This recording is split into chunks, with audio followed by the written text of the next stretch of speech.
Well, Michael Learned, it is really great to see you again. Same here. Thank you, Craig.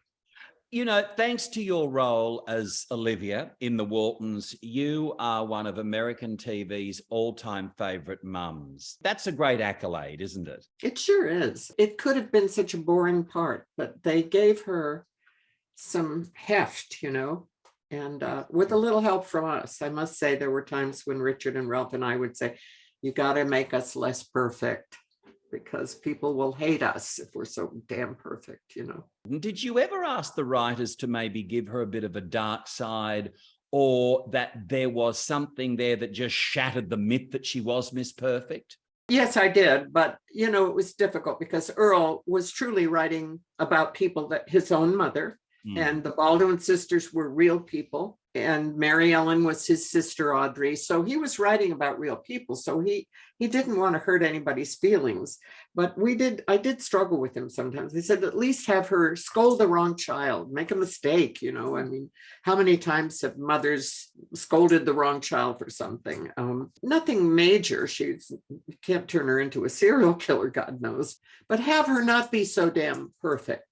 Yes. And I think he did listen. Michael, the Waltons is celebrating 50 years. Does it seem like 50 years to you? I wish it did, but it doesn't. It goes so fast that now that my days are numbered, I can count on my fingers pretty much. It's terrifying how fast it went and how fast it goes now. But we never thought it was going to go. We thought it was, Ralph and I both chuckled about it and thought, with a name like that, it'll last maybe a week. And the Waltons, I mean, who would, just the name itself was kind of bizarre. And then we thought it would be a nice kind of thing to put on a resume. We've done this television. I had done television in Canada, but I'd never done any television much here. And who knew? Why do you think it is so successful?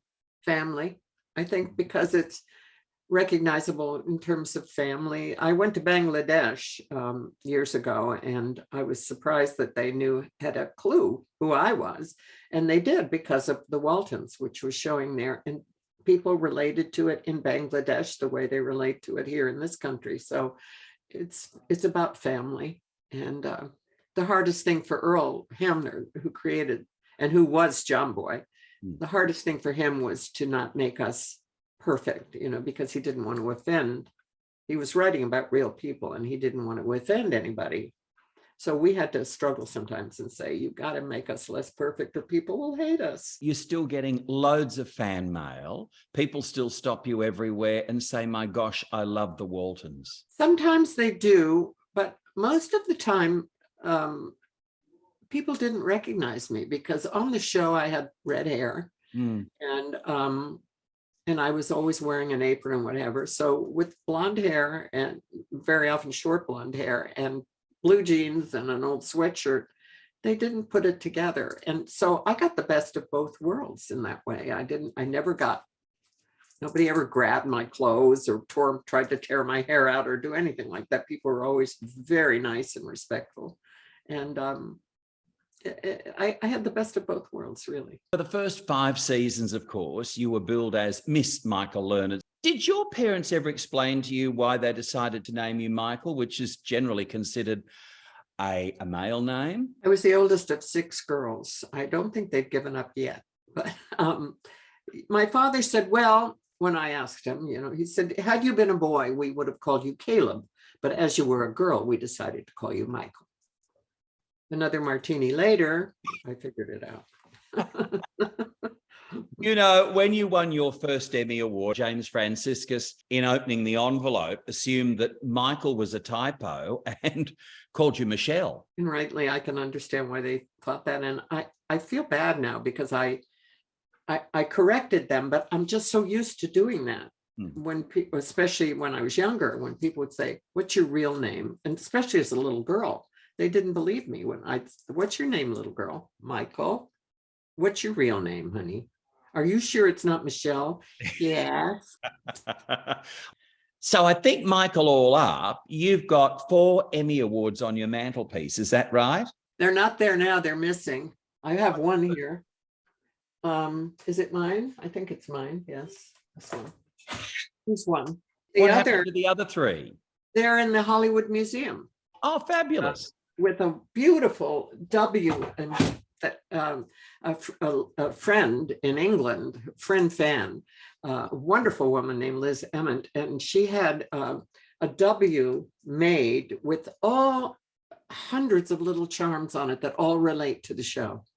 It's a museum piece, and so it's going into the Hollywood Museum. It'll stay in the museum, but I'm taking my Emmys back. Are they dust collectors? Do you need to keep them polished up? Oh, every day I polish them, of course. It's my magic lantern.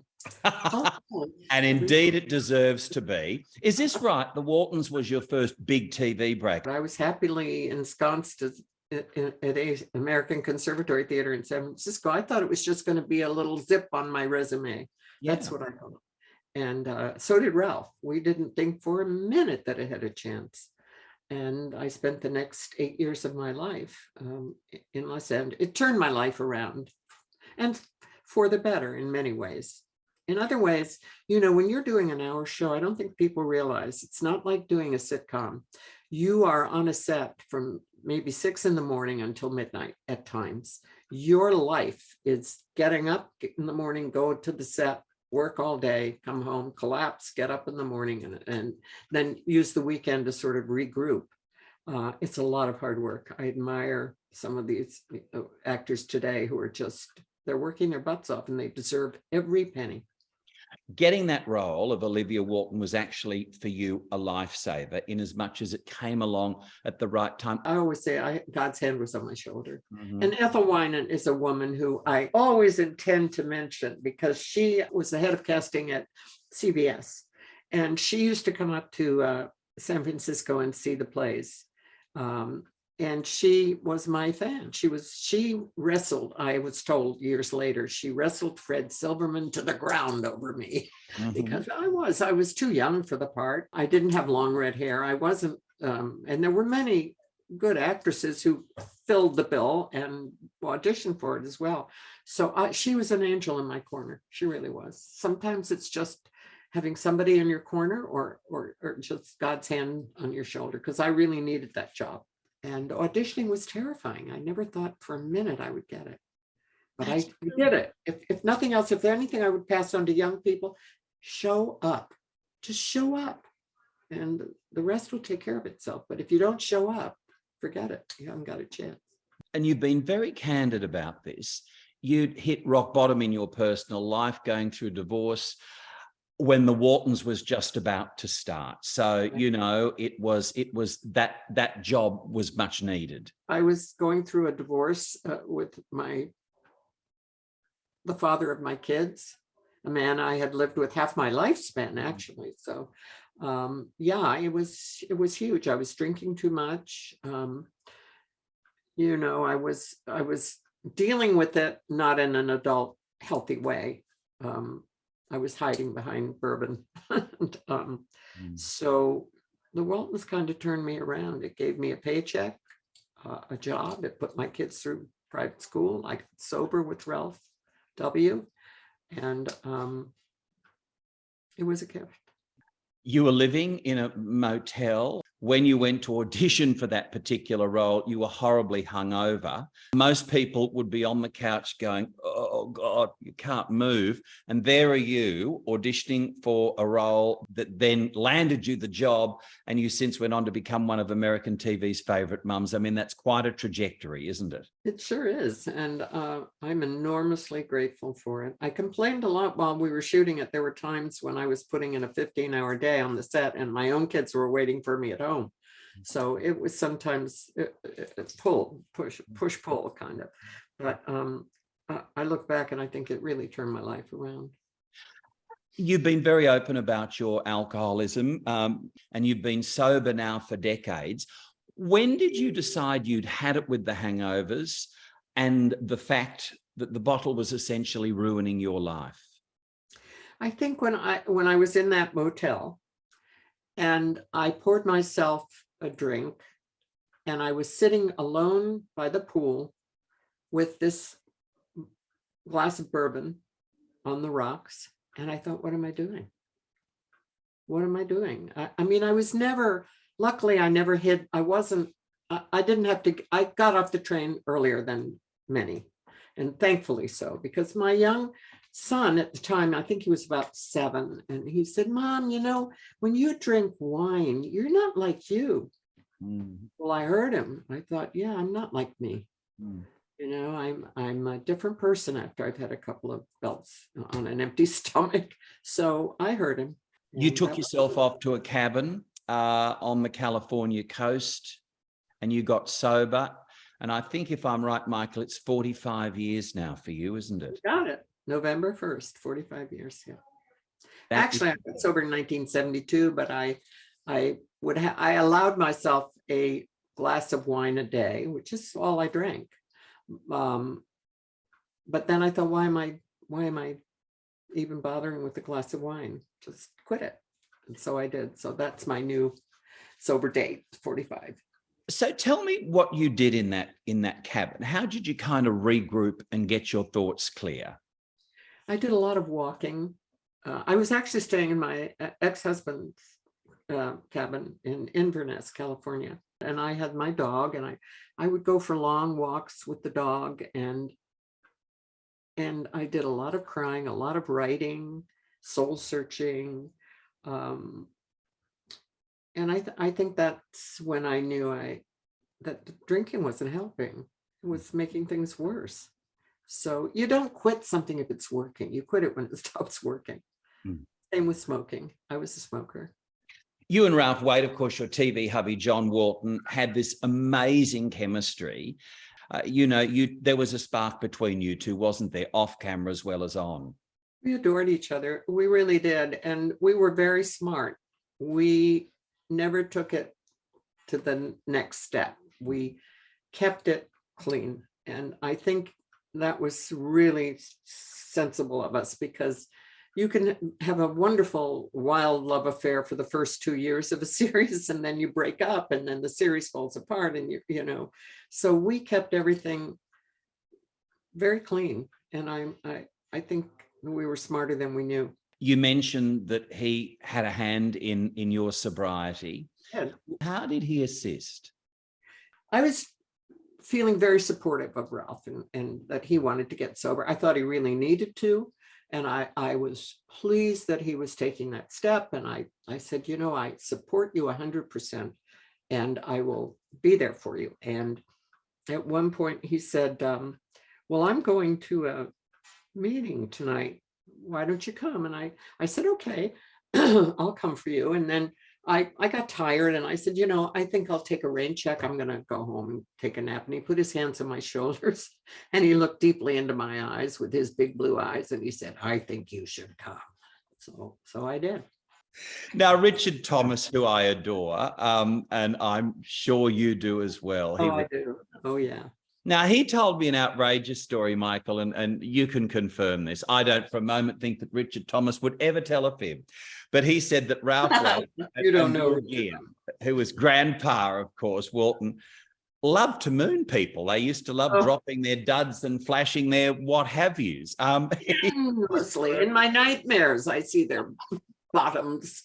Yes, no, they did. I guess it was a 70s thing. I don't know, but yes, they really did enjoy that. And I'd knock on the thing, and then boop, no, running, screaming into the night. Yeah. I don't know why they did that. Millions around the world never forgave you for leaving the Waltons. And I think that was after the 7th season. I think, as I recall the story, was it that Olivia got tuberculosis and then she went into a clinic, and that was sort of it, wasn't it? It was nice because they kept me alive. They didn't kill me. Frankly, they were running out of ideas. They took Olivia through menopause. They had me working as a Red Cross person, and they did everything they could to try to find storylines. But once I went through menopause, they kind of didn't know what else to write for me, and it was tedious for me to be pouring coffee. They wanted me in the shot. Earl said, we want you in the shot, but essentially they didn't give me anything to chew on. So I'd had enough. I wanted to move on, and they were very kind about it. There's only so many cups of tea you can pour with fabulous conviction. More coffee, John, more coffee, Grandma, time for bed, kids, pass the sugar, please, you know. So you decided it was time to move on. When you did, a wonderful role came your way. And I love this series, Nurse. You were wonderful as Nurse Mary Benjamin. And I think that was your 4th Emmy win. Is that right? Yes, it was. And I loved doing it. I really did. It was Robert Halmey's first production, his first producing. And I think, you know, he was new at it, and we were shooting in a hospital. We were actually in the psych ward of the hospital with cockroaches on the wall. And it was really not glamorous at all. Robert Reed is sort of a designer, so he redecorated his hospital room, and I don't know how to paint or do any of that. So it was kind of, the locale of where we were shooting was really grim. But I thought the scripts were wonderful, and we got New York writers who started writing for New Yorkers, and because she's a New Yorker. And initially it was difficult because there were no locks on the doors. I said, when you're living in New York, you have locks, 2 or 3 locks on your door and a bolt that goes across. You don't just walk in and leave your door unlocked. So I had some struggles with it, and I think I rubbed some important people the wrong way. Do you think that's why the series didn't last? Because I know it. Think about the writing and the performances and the fact it was so loved. It was doing really well in the ratings, and I think it was a personal vendetta to pay me back for being a pain in the ass, which I was, because I wanted good scripts.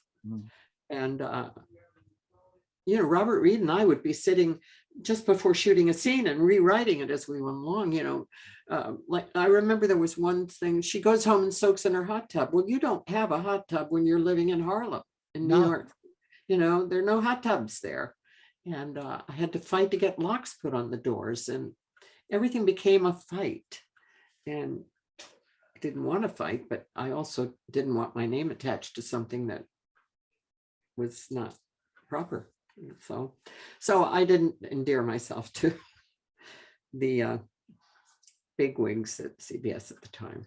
But you know something, Michael? You own up to it, don't you? Yeah, I should have phoned up and said, let's go have lunch and let's talk about, these are my problems and how can we fix it, instead of, but there was so, you know, you're so pressured for time when you're doing a television series. There was really no time. And we were shooting long hours because there were no movable walls we were shooting in a real hospital.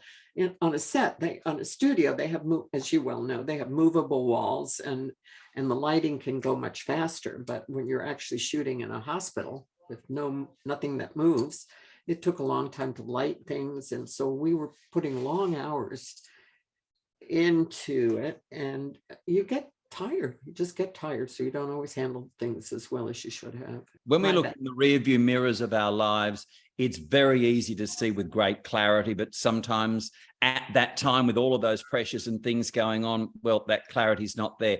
You've had an astonishing career. Step me back to how it started for you. Was showbiz sort of always on your radar, even as a little girl? I wanted to be a dancer. How many little girls want to be a dancer? That was my first love. And I went to a drama boarding school in England for dancing. And one of the teachers came up to you and said, you know, you're not a really good dancer, Michael. Why don't you think about becoming a special drama student?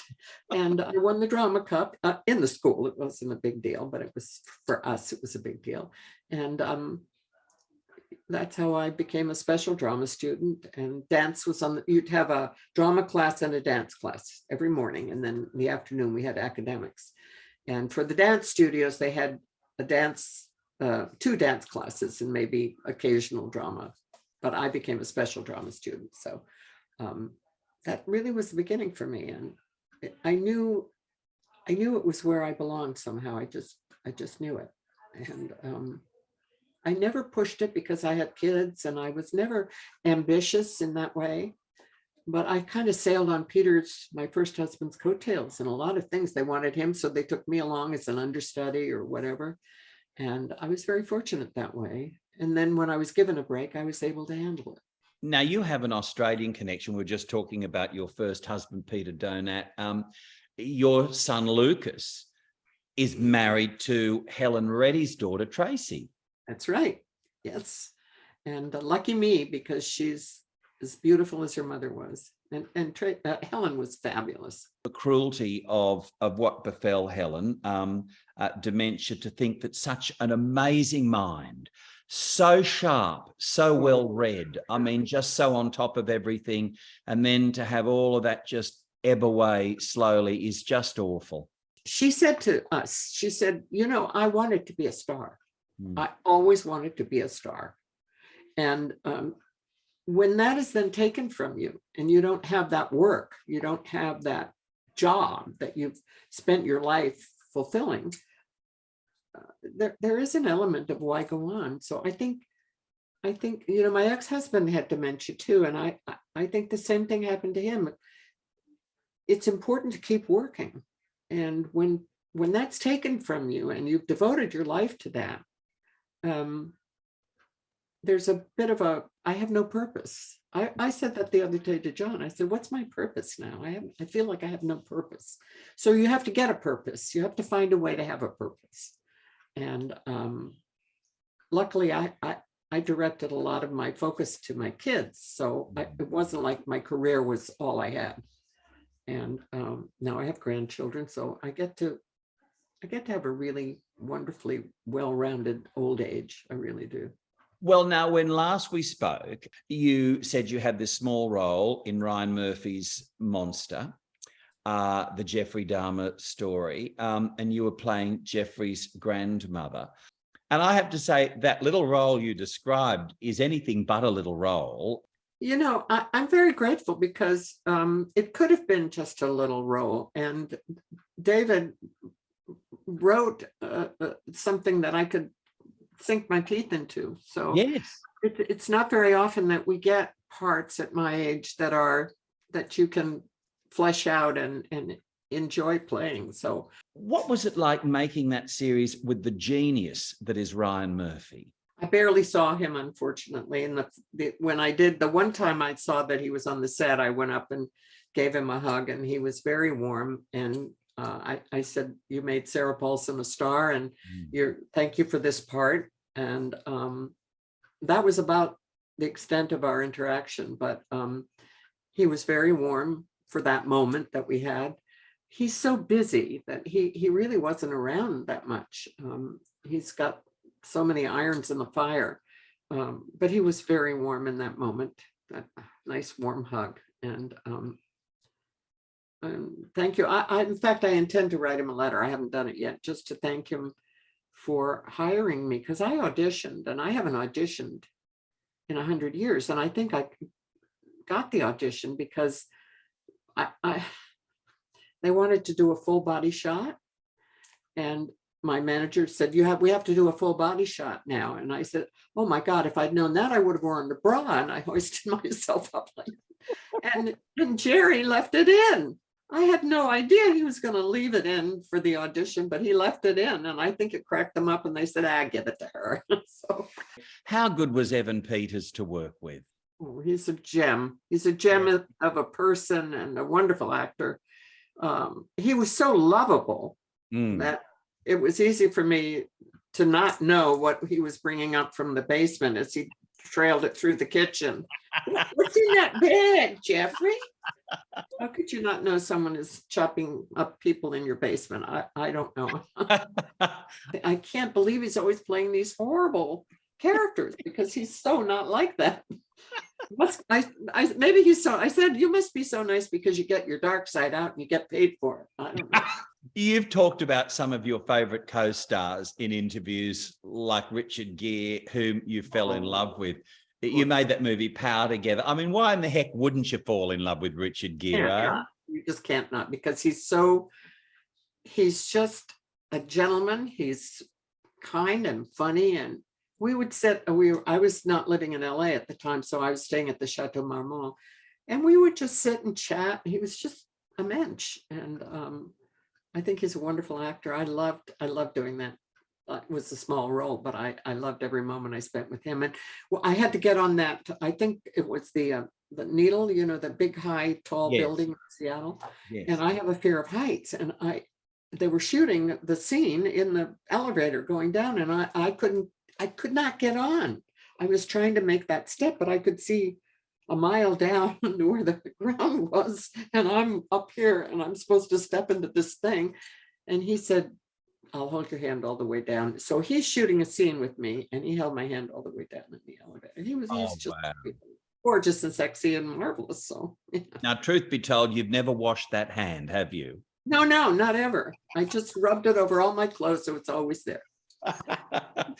Another one of your favorites, the great Richard Chamberlain. I think he was kind of uncomfortable playing the romantic scenes with me, but he was great. And another good, I've been so lucky. Ralph I adored. Richard Chamberlain was a sweetheart, and Richard Gere I fell in love with. And I've been very lucky. I've worked with Hal Linden. I really haven't had a bad, there was only one actor, and I won't mention his name, and you'll just have to guess, but there's only one actor I ever had a hard time with. But most of the time, they were really great. So I'm lucky. You worked also with the great, now sadly late Paul Savino. It was called It Couldn't Happen to a Nicer Guy, and so he was. I know. In fact, I just was with his ex-wife a few days ago at the Hollywood Museum, and we were doing a seance. The table didn't jump around. Paul didn't come in as the glass. No, Paul didn't come through, no. So I felt like Paul was there, but he didn't come through and say anything. On a personal front, you found a fabulous love, and you and John have been together, I think if my maths is right, 34 years now, Michael. We're in our 34th year, yeah. So that says something. I don't know what it says, but it says something for him, for starters. And for me, that maybe I got smart and decided to go where I wasn't drawn. I knew he was a nice man, but he wasn't my type. Mm-hmm. He's not out there. He's a very controlled person. And when we started dating, I said, "You're not my type." And he said, "Why?" And I said, "Well, you've got a job, you drive a nice car, you dress well, you smell good, and you think I'm terrific. You're not my type." So people often look at romances and try to analyze what makes them work. You figure what makes them not work. In your case, why do you think 34 years and still going strong? John's willing to hash things out, you know, and so am I. I'm not easy to live with now. I was easier when I was younger, but I you know, and John is a curmudgeon. So between the two of us, we bicker. I call us the Bickersons. We bicker all the time. But if it's something that's really serious, I mean, we don't so much now, but in the beginning we did. And if there was something that needed to be worked out, John would come in, he'd sit down in the chair and say, "Okay, let's talk." And we did. I think a lot of people are afraid to confront their differences, you know, so they want to sweep it under the rug, or else they want to, you know, get angry and walk away, get in the car and drive off or whatever. And John wasn't like that. We could sit and talk. And I could be a pain in the ass, and so he's pretty good at holding his own, you know. He's strong. He's a strong man. And so if I'm being a jerk, you know, he can handle it. I assume you're in touch with most of the Waltons kids? You bet. We're very close. It's like my second family, really. Have any plans to catch up?